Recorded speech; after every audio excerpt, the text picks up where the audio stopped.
Yes, sir.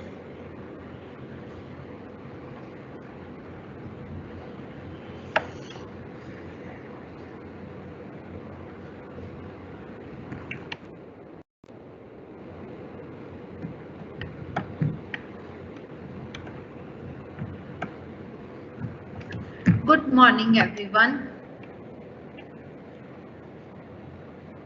Last class we were doing uh, in the last class we were doing short run supply curve, right? So short run supply curve की हमने shape की थी. That is, there are three ranges. One is the classical Keynesian, intermediate, and the classical range, right? So most of the times हम जो है ये intermediate range बनाते हैं. Fine. So this was the shape of the aggregate supply curve. This was the price, this was the output. Okay. So any change in if input prices, labor productivity, for example, goes down, नीचे आ जाती, then there is a leftward shift in the aggregate supply. But if input prices जो है वो that increases sorry, in that case the aggregate supply curve, in simple terms, if the prices of labor declines, that means labor productivity improves. In that case there is a rightward shift in the aggregate supply. Okay. So where is the equilibrium? This is the aggregate demand curve. Already आप कर चुके हो. That is C plus I plus G. Right. So the aggregate demand curve, the price, and the income or output, then the equilibrium is where both are equal. That is, this is the equilibrium level of output and this is the equilibrium level of prices within the economy. I hope it's clear. Last class में हमने already किया है. Last class में हम last नहीं, उससे previous में किया. तो aggregate supply curve,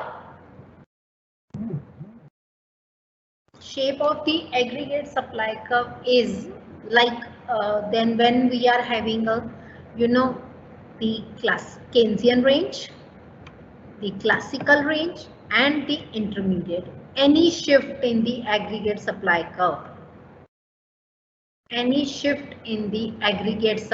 curve, without any change in the aggregate demand curve will keep prices जो हैं उसकी वजह से कम हो जाएंगे. जब भी aggregate supply curve में shift आएगा because of changes in the prices of labor या input, then there will be a change in the prices as well in the like this. ठीक है. अगर aggregate supply shift leftward हो रहा है, in that case prices will increase क्योंकि हमारी cost of production है वो increase होगी.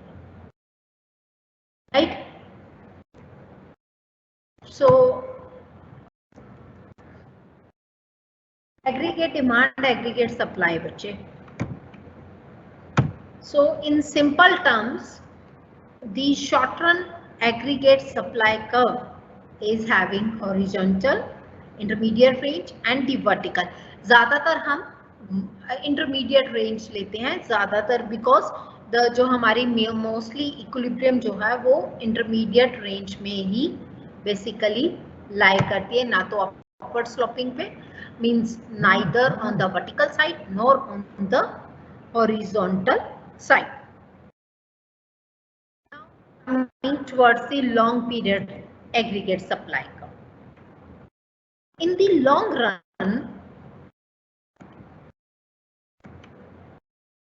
long run, this is my aggregate demand and this is my aggregate supply. मैं सिंपल जो है वो इंटरमीडिएट रेंज बना रही हूँ, ठीक है. Equilibrium, this is the output and this is the prices in the economy. Now let's suppose there is a leftward, the aggregate demand actually increases. The aggregate demand increases मतलब aggregate demand का जो है वो क्या हो गया, shift, जो that is shift upwards, ठीक है. aggregate demand का shift upwards, that means हमारी इकोनॉमी में एग्रीगेट डिमांड इंक्रीज होगी. किस वजह से? Because of any autonomous factor. कोई भी ऑटोनोमस फैक्टर में जो चेंज आया ना, उसकी वजह से जो एग्रीगेट डिमांड है वो कर्व जो है क्या हो गया, that shifts upwards, right. So in this case अगर if you know that there will be a change, there will be no change, you know, अगर प्राइस में नहीं चेंज आता तो हमारी प्राइसेस जो डिमांड सॉरी आउटपुट है वो कितनी हो जाएगी.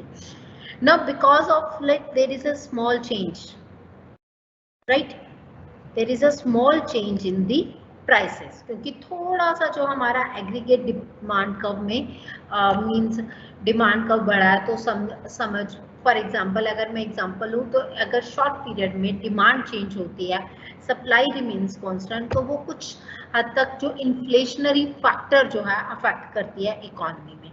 इन्फ्लेशनरी फैक्टर अफेक्ट करने से थोड़ा सा जो है प्राइसेस जो है वो इंक्रीज कर जाते हैं. फॉर एग्जांपल जो मार्केट में है वो ये प्राइस चल रहा है.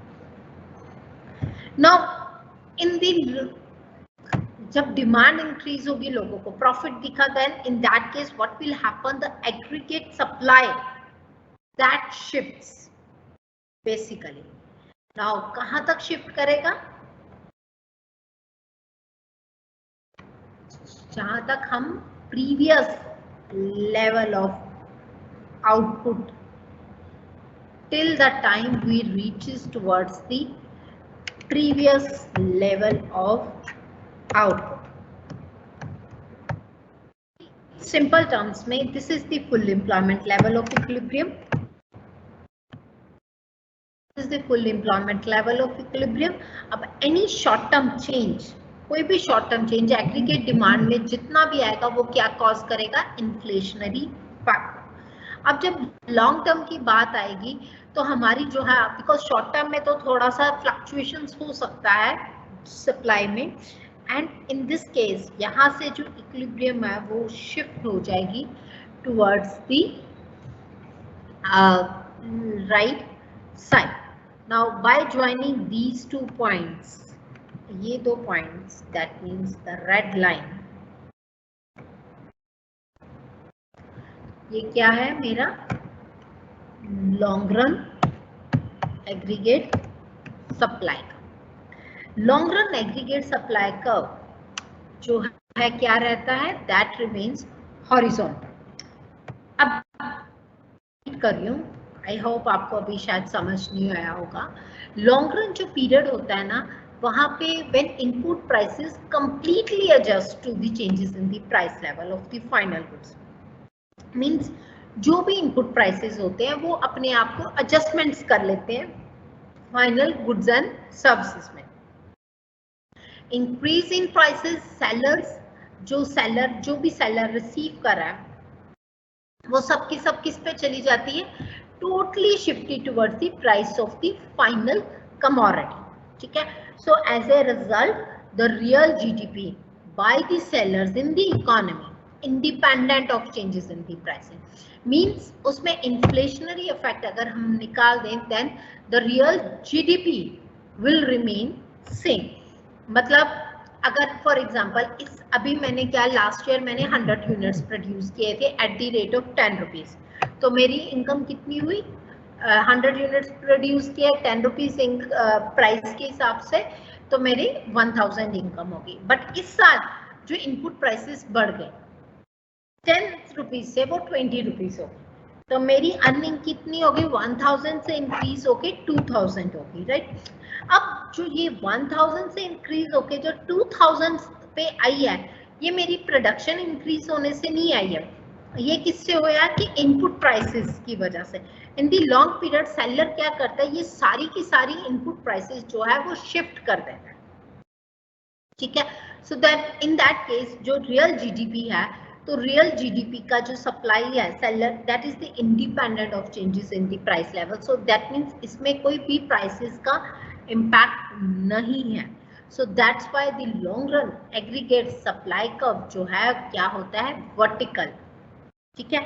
और ये वाली जो एम्प्लॉयमेंट होती है ना, ये वाली, this is called as the natural level of the real GDP, या फिर this is the real GDP. मतलब natural level of real GDP का मतलब क्या होता है actually? Fully employing all the input resources, जितने भी मेरे पास इनपुट रिसोर्सेज हैं, जितने भी मेरे पास रिसोर्सेज हैं, वो सारे के सारे क्या करेंगे हम? फुली एम्प्लॉयड, मींस एक तरह से full employment of all resources से basically we are going to sell this out. This is the aggregate supply, that is the horizontal vertical at the full employment of all resources. I hope it's clear. Any changes? अगर for example, एक minute पहले questions देख लेती हूँ, then I'll move further. Now, okay, I'll take care of this. Now, because of कोई भी change, I try to use both the language, but sometimes flow में नहीं ध्यान रहता. I'm sorry, I'll use. Now, change in aggregate supply. कोई भी aggregate supply में जब change आ रहा है, that represents the shift in the short run aggregate supply का. अगर कोई aggregate supply में change आया because of the input prices, किसी भी reason की वजह से, means price level of the quantity supply means output उसकी increase हो गई है. Means right now, पहले हमने क्या बात करी थी कि जो output है वो constant है, means मैंने 100 यूनिट्स ही प्रोड्यूस किए. अब क्या हो गया कि मैंने 100 यूनिट्स नहीं प्रोड्यूस किए, मैंने 200 यूनिट्स प्रोड्यूस किए, ठीक है. नाउ प्राइसेस भी अफेक्ट हुई हैं, सो 200 यूनिट्स जो है मैंने प्रोड्यूस किए, तो उसकी वजह से क्या हो गया कि मेरा जो लॉन्ग रन एग्रीगेट सप्लाई का हुआ है, दैट शिफ्ट्स, राइट. वो जो लॉन्ग रन एग्रीगेट सप्लाई का होगा वो क्या करेगा? शिफ्ट कर जाएगा with the shift in the short run aggregate supply. Means SRA इसके अगेंस्ट मेरा ये वाला लॉन्ग रन एग्रीगेट सप्लाई है. So let's suppose, is there any shift, means अगर मेरे प्रोडक्शन आउटपुट इंक्रीज हुई है,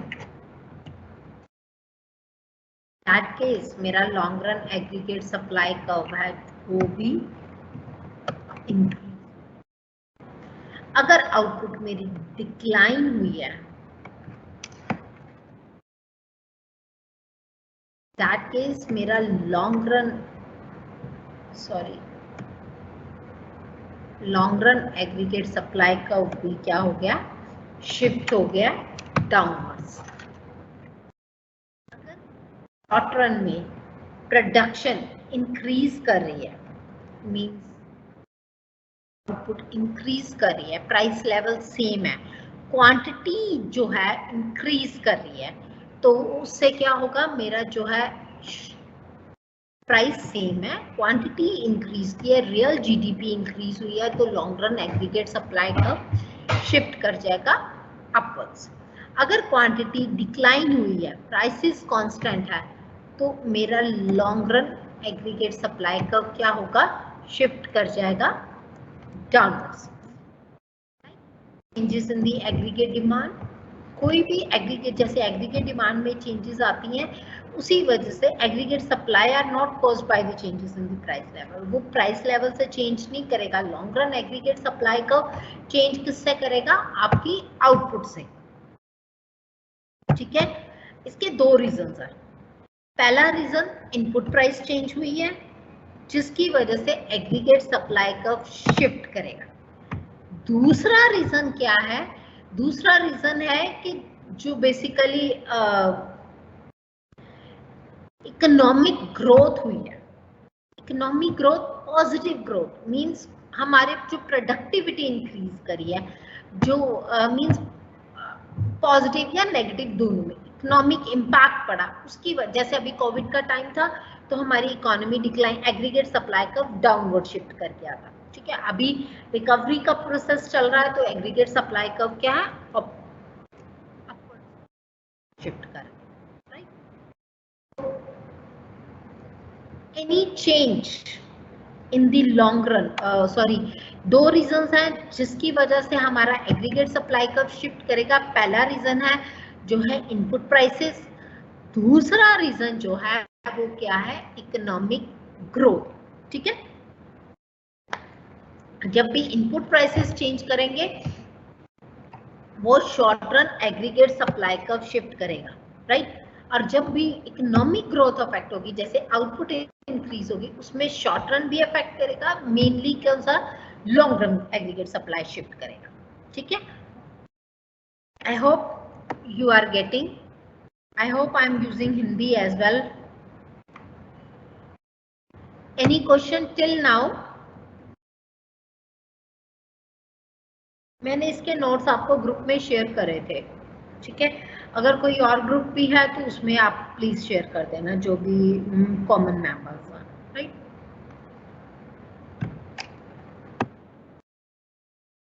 एनी क्वेश्चन टिल नाउ?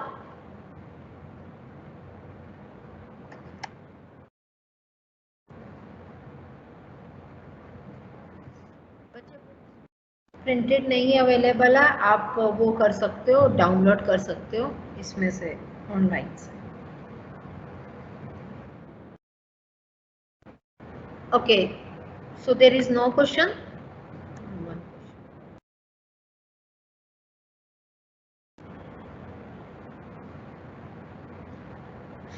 अभी तक तो नहीं है मेरे पास, उसमें है you know online. Now when aggregate demand, sorry question है, तो ग्रुप तो ऑलरेडी फुल है मेरे पास, उसका लिंक भी नहीं है और ऑलरेडी भी फुल भी है।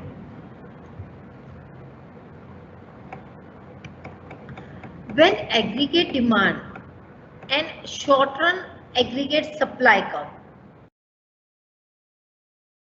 दोनों चेंज होते हैं,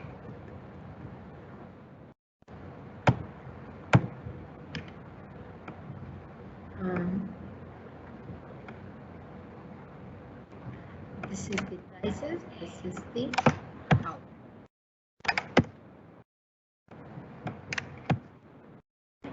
So this is your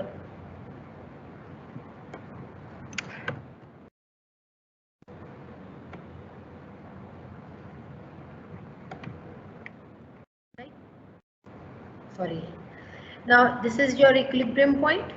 ठीक है, अब इकोनॉमी की इक्विलिब्रियम यहाँ पे नहीं है। इकोनॉमी की इक्विलिब्रियम मतलब इकोनॉमी की इक्विलिब्रियम तब यहाँ पे है जब यहाँ पे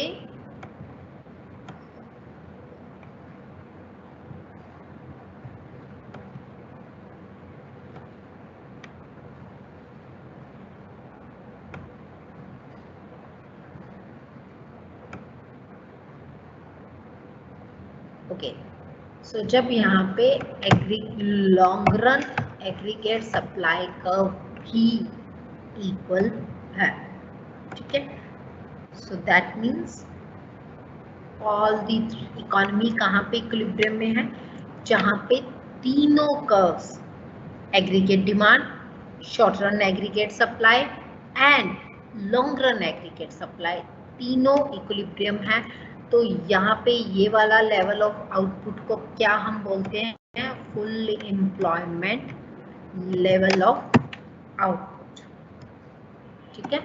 सो this is the full employment या फिर natural level of the output या natural level of the real GDP. इसका मतलब क्या होता है कि जो वाई स्टार है उसमें इकोनॉमी ने पूरे के पूरे resources, the entire resources are fully employed, ठीक है। In all the resources are fully employed. I hope you are getting.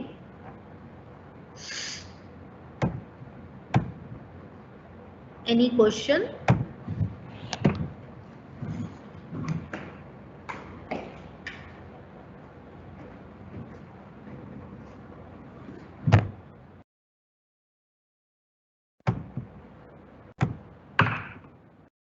Ma'am,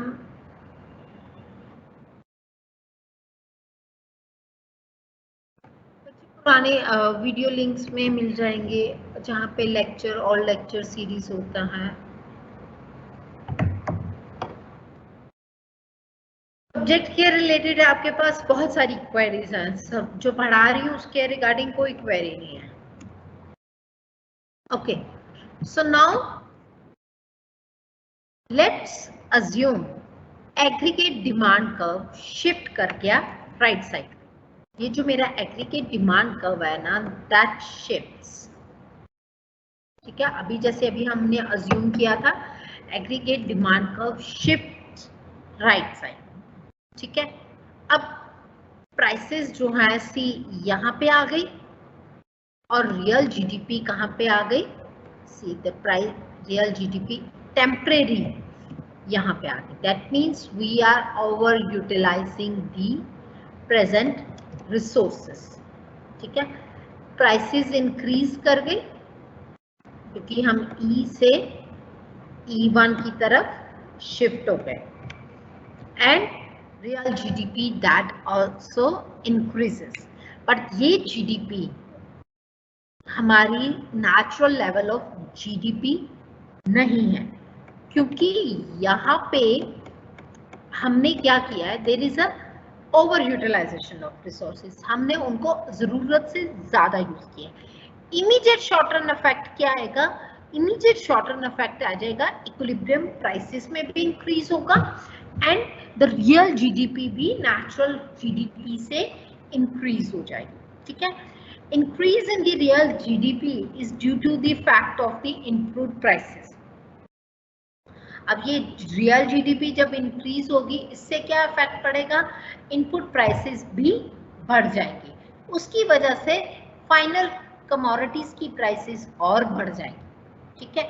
सो इस वजह से जो हमारा short run aggregate supply curve है, this short run aggregate supply curve, ये क्या हो जाएगा, ये भी शिफ्ट कर जाएगा टुवर्ड्स द अपवर्ड साइड, ठीक है। ये भी कर्व शिफ्ट कर जाएगा एंड दैट्स रिफ्लेक्ट्स, जो भी आपकी डिमांड बढ़ी है वो सारी की सारी किस पे चला गया, प्राइसेस पे इम्पैक्ट चला गया। Now you can see the entire price impact on the prices, ये दो रेड लाइन से आप entire impact on the price देख सकते हो। इसको हम क्या कहते हैं, inflationary impact.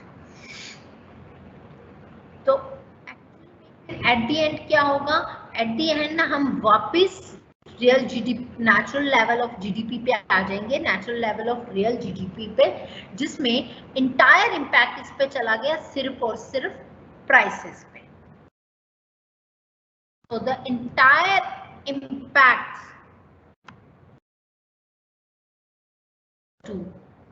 only the price level. So I repeat, मैं सारी चीज रिपीट कर रही हूँ. पहले एग्रीगेट डिमांड शिफ्ट हुआ. एग्रीगेट डिमांड जो शिफ्ट हुआ उसकी वजह से क्या हुआ, रियल जीडीपी भी इंक्रीज की, प्राइसेस भी इंक्रीज की. रियल जीडीपी जो है वो नेचुरल लेवल ऑफ जीडीपी से इंक्रीज है, ज्यादा है. अब जब नेचुरल लेवल ऑफ जीडीपी से रियल जीडीपी ज्यादा है, उसकी वजह से सेकेंड इम्पैक्ट कहाँ पे आया, सेकेंड इम्पैक्ट चला गया इनपुट प्राइसेस पे, क्योंकि डिमांड फॉर इनपुट्स इंक्रीज कर गई. डिमांड फॉर इनपुट इंक्रीज करने से, क्योंकि वो ज्यादातर फिक्स सप्लाई में होते हैं, तो जो प्राइसेस हैं वो उनकी इंक्रीज कर गए. अब जब प्राइसेस इंक्रीज कर गए तो what will happen, prices increase करके तो एग्रीगेट सप्लाई कर्व है, शॉर्ट रन एग्रीगेट सप्लाई क्या किया, शिफ्ट कर किया बैकवर्ड्स, लेफ्टवर्ड, जो जिसका इम्पैक्ट क्या हुआ कि हम वापस से किस इक्विलिब्रियम पे आ गए, नेचुरल लेवल ऑफ इक्विलिब्रियम पे. सो इन सिंपल टर्म्स, पहले हम यहाँ से इस साइड शिफ्ट हुए, फिर हम इस साइड से यहाँ से इस पॉइंट पे शिफ्ट हुए, एंड फिर then we are moving from E1 से E2 की तरफ शिफ्ट हो गए, एंड दी अल्टीमेटली इक्विलिब्रियम आ गई हमारी वापस से natural level of equilibrium. I hope it's clear. अगर नहीं क्लियर है तो बच्चे पूछो.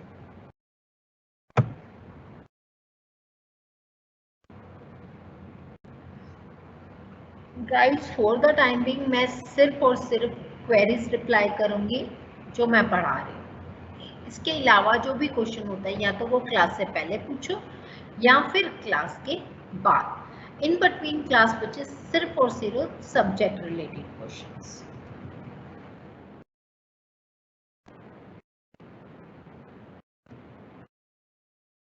क्वेश्चन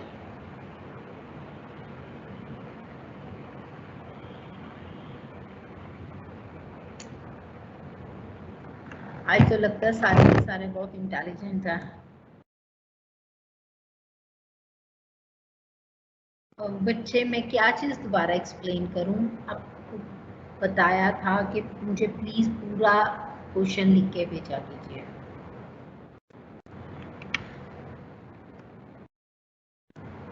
मैं वैसे रिपीट कर रही हूँ यही डायग्राम. सबसे पहले क्या हुआ, हमारे पास एग्रीगेट डिमांड बना, एग्रीगेट सप्लाई बना.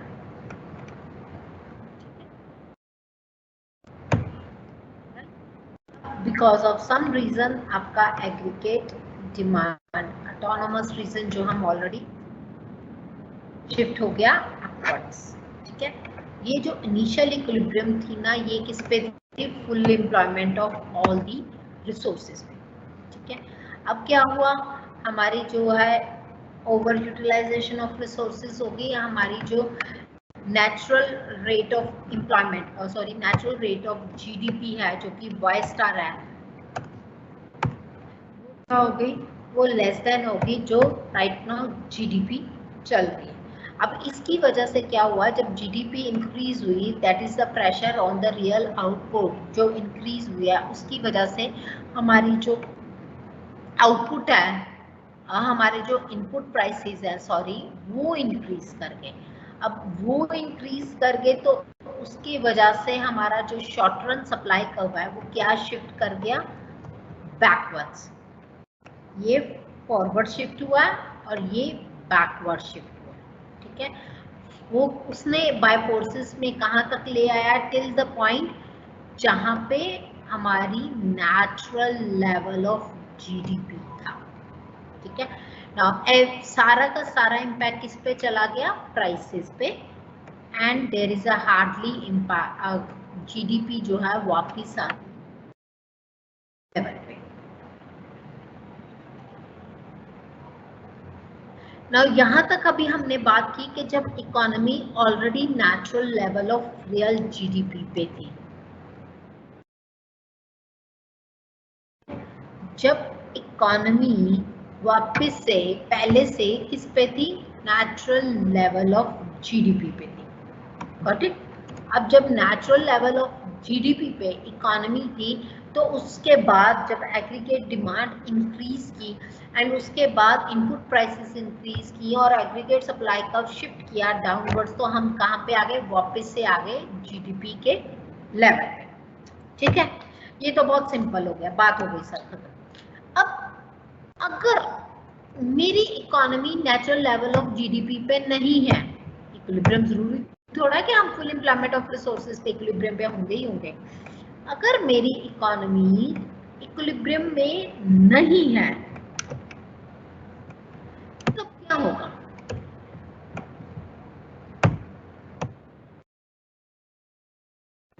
अगर नेचुरल लेवल ऑफ जीडीपी पे नहीं है, for example this is my aggregate demand, ठीक है। अब मेरा natural level of employment sorry natural level of GDP जो है वो ये है।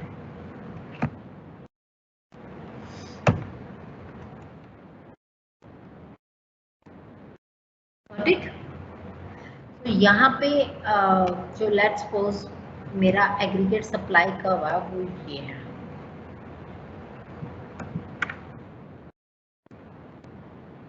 तो दोनों इक्विलिब्रियम में नहीं है, मींस आपकी जो करंट लेवल ऑफ आउटपुट है वो नेचुरल लेवल ऑफ आउटपुट से कम है। करंट लेवल ऑफ आउटपुट जो है वो नेचुरल लेवल ऑफ आउटपुट से कम है। ये क्या है? फुल एम्प्लॉयमेंट वाली natural level of real GDP. अब ये क्या है? जो एग्जिस्टिंग शॉर्ट पीरियड में जीडीपी है ना वो कम है as compare to the natural level of the employment. अब इस केस में अगर एग्रीगेट डिमांड कर्व शिफ्ट करता है, इस case aggregate demand curve shift करता है, for example aggregate demand curve shifts from AD2 AD1 to AD1,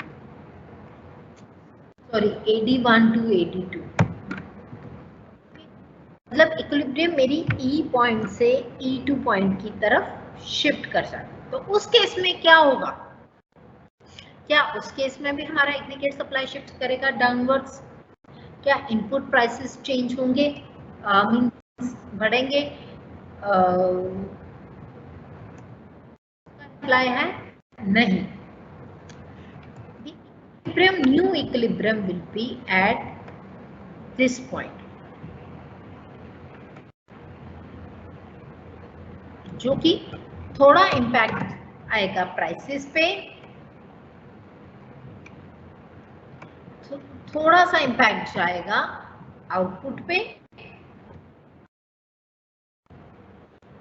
और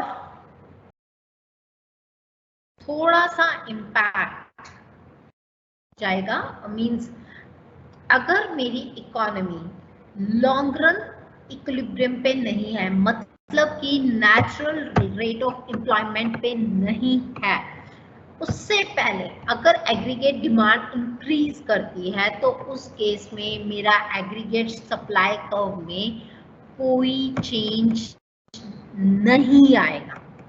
in this case increase in the equilibrium prices does not necessarily lead to the increase in the input prices because economy is not fully employing all the input resources. I repeat, अगर इस case में equilibrium level increase हुआ, E1 से E2 की तरफ shift हुआ, prices P1 से P2 हुए, बाय P इंक्रीज हो गया, उसका इम्पैक्ट मेरी इनपुट प्राइसेस पे नहीं जाएगा।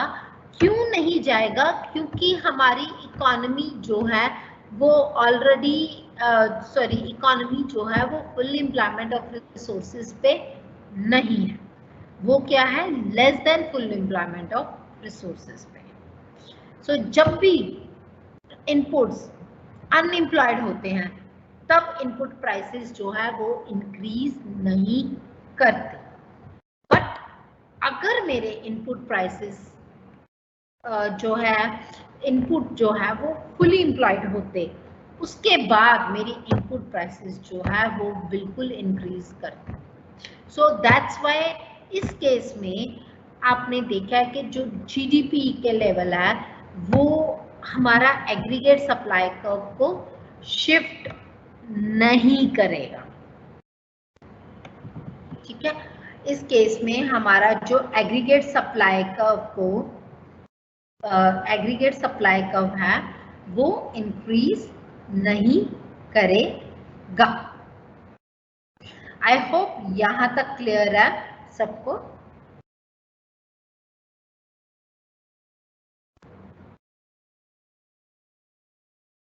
Any question till now? बच्चे क्या चीज समझ नहीं आई? अगर आप क्वेश्चन को अच्छे से एक्सप्लेन करोगे तभी मैं आपकी कोई हेल्प कर सकती हूँ, अदरवाइज मैं आपकी हेल्प नहीं कर पाऊंगी बेटा। टिल द टाइम आप अपना मैं आपको बार बार एक ही बात बोलती हूँ बच्चे, प्लीज अपना पूरा क्वेश्चन लिखा करो। मैं शॉर्ट फॉर्म्स में हम 1-to-1 कन्वर्सेशन पे नहीं है, फेस टू फेस कन्वर्सेशन पे नहीं है, इसी वजह से मैं आपकी पूरी बात समझ नहीं पाती हूँ। तो बेटर है please right entire question.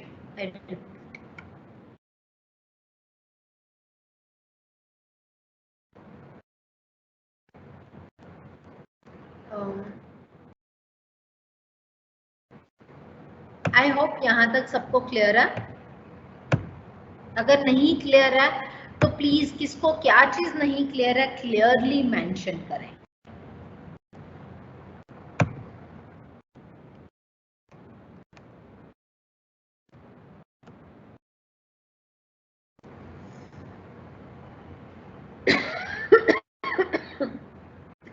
Sorry,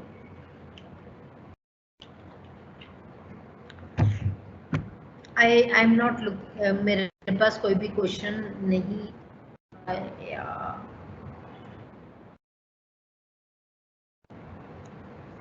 बच्चे मैं ना आपको एक क्वेश्चन एक आंसर बता बता के थक गई हूँ कि प्लीज अपना क्वेश्चन पूरा लिखा कीजिए। अभी मैंने 1 मिनट पहले यही लाइन आपको बोली है कि अगर आप अपना क्वेश्चन पूरा लिखोगे तभी मुझे पता चलेगा आप क्या पूछना चाह रहे हैं। एक बार वापस से बता दो, क्या चीज बता दो बच्चे, उसको आपको मेंशन करना ही पड़ेगा। डाउट?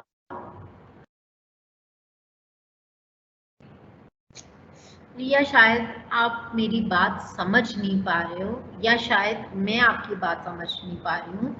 प्लीज एक तो मैं वैसे ही चैटिंग में कंफर्टेबल नहीं होती हूँ, तो बेटर ये है कि किस वाले टॉपिक को बताऊं। ये वाला टॉपिक तो बच्चे, ये वाला टॉपिक तो हम ऑलरेडी कर रहे हैं ना।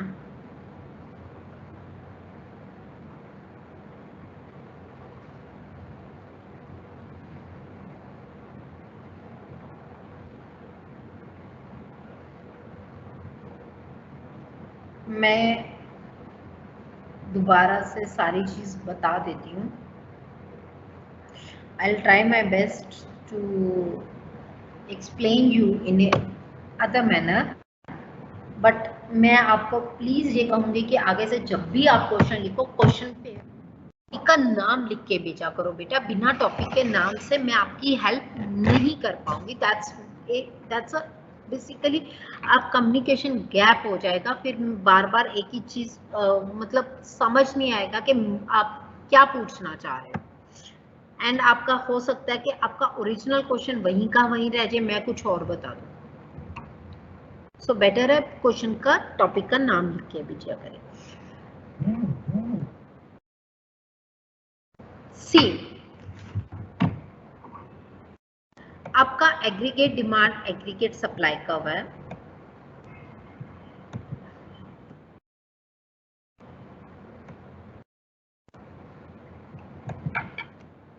Aggregate demand aggregate supply curve है, ये आपका इक्विलिब्रियम लेवल ऑफ प्राइसेस है, और ये आपकी equilibrium level of real GDP. ठीक है, अगर ये रियल जीडीपी आपकी natural level of real GDP है, मींस दैट ये real GDP natural level of real GDP है, तो दैट मीन्स यहाँ पे क्या होगा आपका long run supply curve, right. Short run,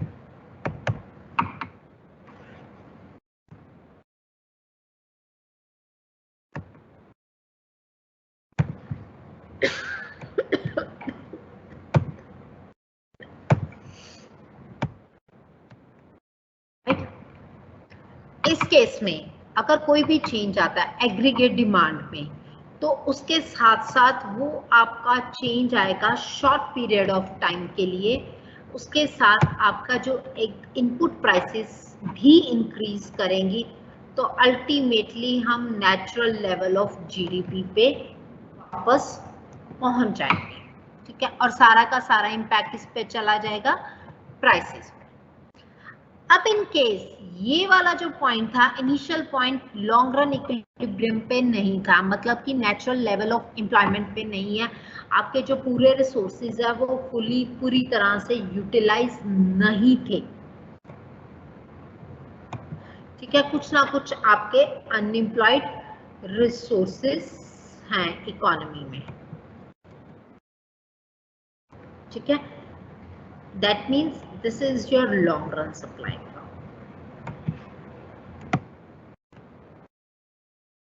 अब अगर इस केस में अगर कोई भी चेंज आता है एग्रीगेट डिमांड कर्व में, फॉर एग्जांपल यहां से शिफ्ट होके यहां पे आ गया एग्रीगेट डिमांड, तो इस केस में आपका जो है इनपुट प्राइसेस नहीं चेंज होंगे, प्राइसेस नहीं चेंज होंगे, क्योंकि अभी तक हम फुल एम्प्लॉयमेंट ऑफ रिसोर्सेज तक नहीं पहुंच पाए, ठीक है।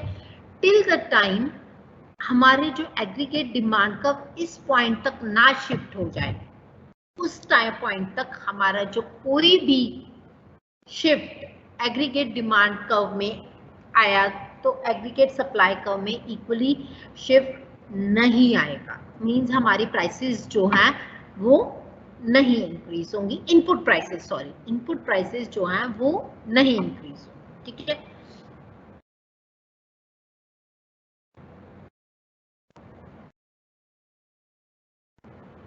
Okay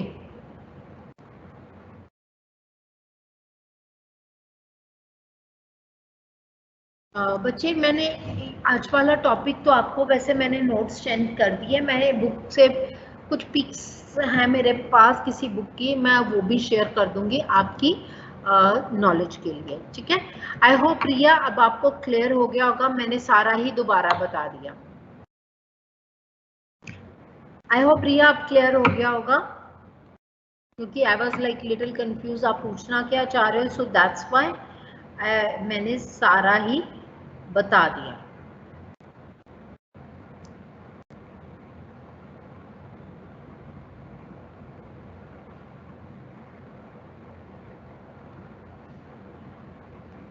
Riya, I'm still waiting for your reply, beta.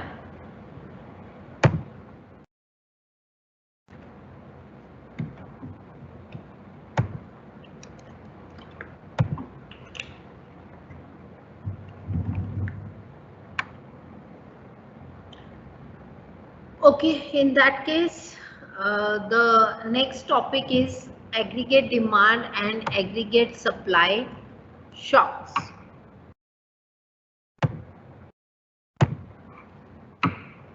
Aggregate demand and aggregate supply shocks होते क्या है, पहले तो उसको समझो।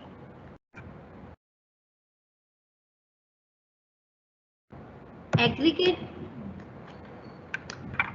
अ शिफ्ट इन एग्रीगेट डिमांड, अभी जैसे मैंने शिफ्ट किया था एग्रीगेट डिमांड में, उसको हम क्या बोलते हैं, aggregate demand shock. Aggregate demand shock क्या है, पॉजिटिव शिफ्ट, यानी shift in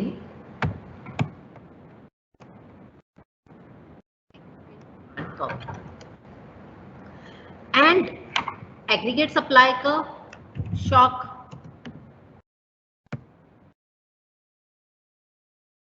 shift in aggregate supply curve. Right? So aggregate demand shock क्या है कि shift in aggregate demand, and aggregate supply का shock क्या है कि shift in the aggregate supply curve. Now shock का मतलब क्या है? Shock का मतलब क्या है कि ये एक changes है जो कि हमारे existing economic structure में हो रही है. ठीक है? A shock cause price level and GDP, real GDP to change. कोई भी शॉक इकोनॉमी में आता है तो उसकी वजह से प्राइसेस और रियल जीडीपी दोनों चेंज होते हैं. रियल जीडीपी मैं क्यों यूज कर रही हूँ? क्योंकि हम उसमें से इन्फ्लेशनरी इंपैक्ट जो है ऑलरेडी निकाल देंगे. ठीक है? So an aggregate demand curve, aggregate demand shock मतलब shift in the aggregate demand causes price level और जीडीपी दोनों में चेंज करेगा इन दी सेम डायरेक्शन. अगर पॉजिटिव एग्रीगेट शॉक है मतलब अगर मेरा एग्रीगेट डिमांड शिफ्ट कर गया अपवर्ड्स तो मेरा प्राइस और जीडीपी दोनों इंक्रीज करेगा, अगर डाउनवर्ड्स तो दोनों डिक्रीज करेगा. ठीक है? एंड अगर मेरा एग्रीगेट सप्लाई शॉक है तो उसकी वजह से मेरा प्राइसेस कम होगा बट जीडीपी जो है, रियल जीडीपी जो है वो इंक्रीज होगा. आपने ऑलरेडी किया है, मैं ऑलरेडी बता चुकी हूँ, मैं दोबारा से बता रही हूँ. मतलब शॉक के नाम वर्ड से नहीं बताया था. So aggregate supply curve, this is aggregate demand, right? So this is the prices and this is the GDP, real GDP. ठीक है? अब any shift in the aggregate demand curve positive, अब आप देखो पॉजिटिव शिफ्ट है तो real GDP भी increase हुई है और प्राइसेस भी इंक्रीज हुई हैं. राइट? और अगर ये नेगेटिव शिफ्ट शॉक होता तो रियल जीडीपी डिक्लाइन होती तो प्राइसेस भी डिक्लाइन होती. ठीक है? अब in other terms aggregate supply shock,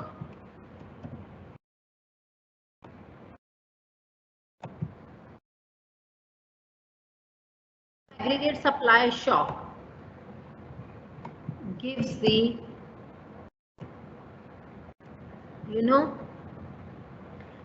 decline in prices and increase in GDP. Getting चीज ऑलरेडी की है, अभी मैंने बताया था आपको वही चीज दोबारा. ठीक है? Now rightward shift in aggregate demand या एग्रीगेट सप्लाई को हम कहते हैं फेवरेबल शॉक. मतलब जो इकोनॉमी को बूस्ट करते हैं, जो इकोनॉमी को बढ़ाते हैं, तो उसको हम फेवरेबल शॉक कहते हैं. ये क्यों होते हैं? Any change in the fiscal policy या फिर मॉनेटरी पॉलिसी की वजह से. ठीक है? अब फिस्कल पॉलिसी में कोई चेंज आएगा तो एग्रीगेट डिमांड या मनी मार्केट में चेंज आया या मनी टैक्स स्ट्रक्चर में चेंज आया तो उसकी वजह से आपका एग्रीगेट डिमांड और एग्रीगेट सप्लाई जो है वो कर्व शिफ्ट कर जाएगा and you will get the equilibrium. Now multiplier effect आप सबको पता है कि जो इकोनॉमी में मल्टी एग्रीगेट डिमांड अगर जो शिफ्ट होती है तो जब भी हमारी इन्वेस्टमेंट शिफ्ट होती है तब हमारा मल्टीप्लाई टाइम्स एग्रीगेट डिमांड में चेंज आता है. राइट? सो अगर मल्टीप्लाई टाइम्स एग्रीगेट डिमांड में चेंज आएगा तो अल्टीमेटली क्या होगा? हमारी जो इक्विलिब्रियम है वो अफेक्ट कर जाएगी. ठीक है? अब मल्टीप्लायर टाइम्स किस पे इफेक्ट आएगा?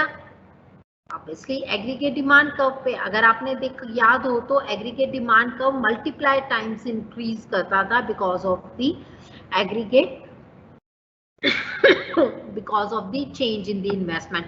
और चेंज इन इन्वेस्टमेंट होएगी तो आपकी कंजम्पशन बढ़ती है, कंजम्पशन बढ़ती है तो इनकम बढ़ती है. तो this cause the rightward shift in the supply. ठीक है? नाउ एक केस कराया था मैंने अभी। Oh shit, sorry. I hope my screen is still visible.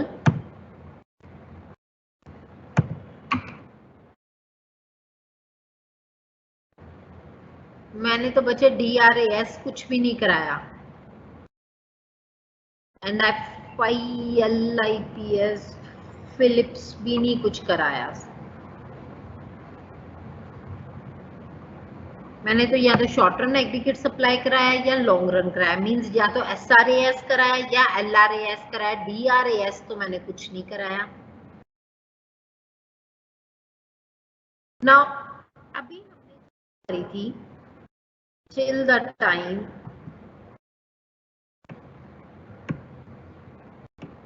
this is my long run aggregate supply। अगर मेरा एग्रीगेट डिमांड सप्लाई कर्व की equilibrium before the natural rate of unemployment है, this is natural rate of employment, तो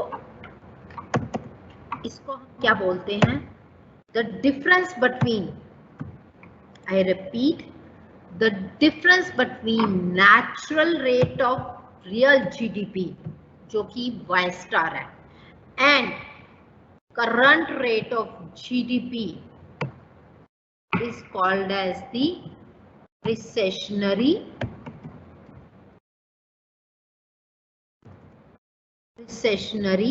gap।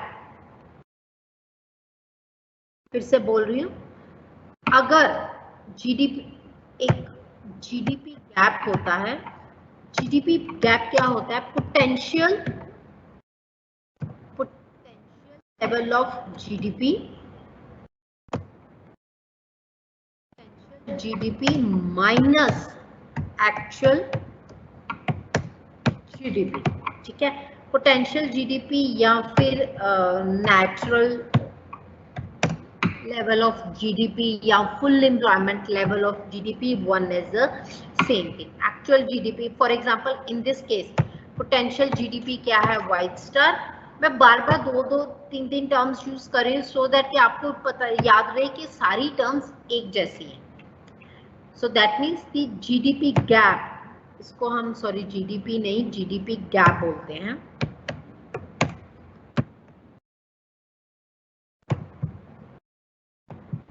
Gap miss हो गया था। सो अगर potential GDP ज्यादा है एक्चुअल जीडीपी के, जैसे इस केस में है, तब कौन सा गैप है हमारा, recessionary gap.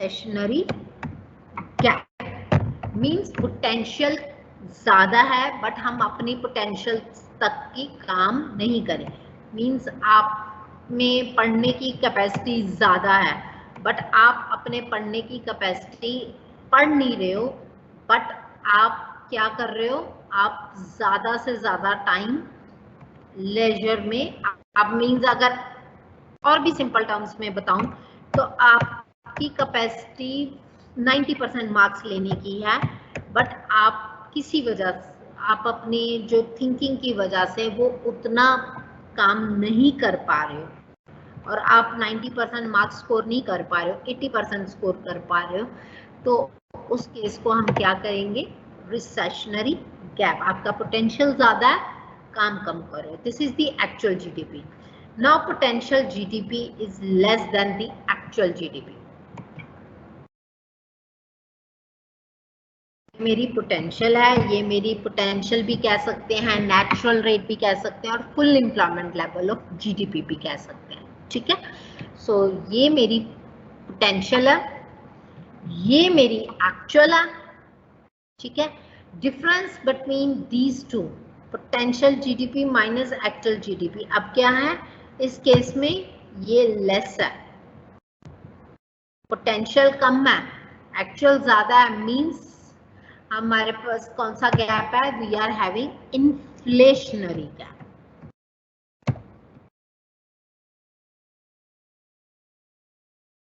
This is the inflationary gap, the difference between the potential and actual.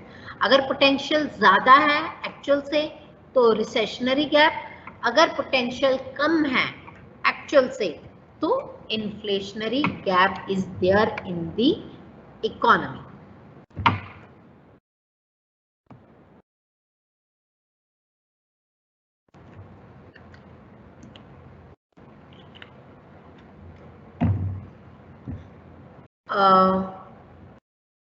बेटा जो पुरानी क्लासेस हैं, एक तो ये लिंक 24 आवर्स वैलिड होता है, दूसरा आप एसओएल की वेबसाइट पे वीडियो लेक्चर्स के अंदर, ओल्ड लेक्चर्स के अंदर आप चेक कर सकते हो. You will get the previous classes, recording of the previous classes. Means अगर आज ये क्लास रिकॉर्ड हो रही थी, आज से मिनिमम 5 और 6 डेज या 1 वीक के बाद ये अपलोड होगी उसमें. ठीक है.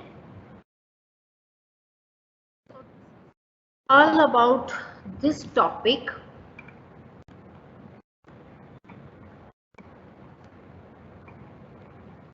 So any question about this topic?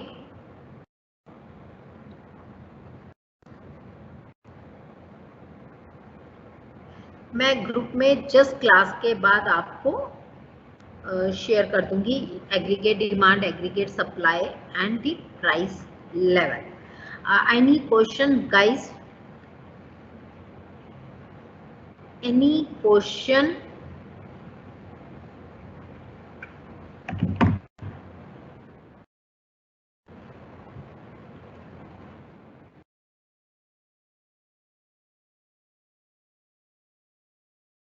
I think there is no more question. So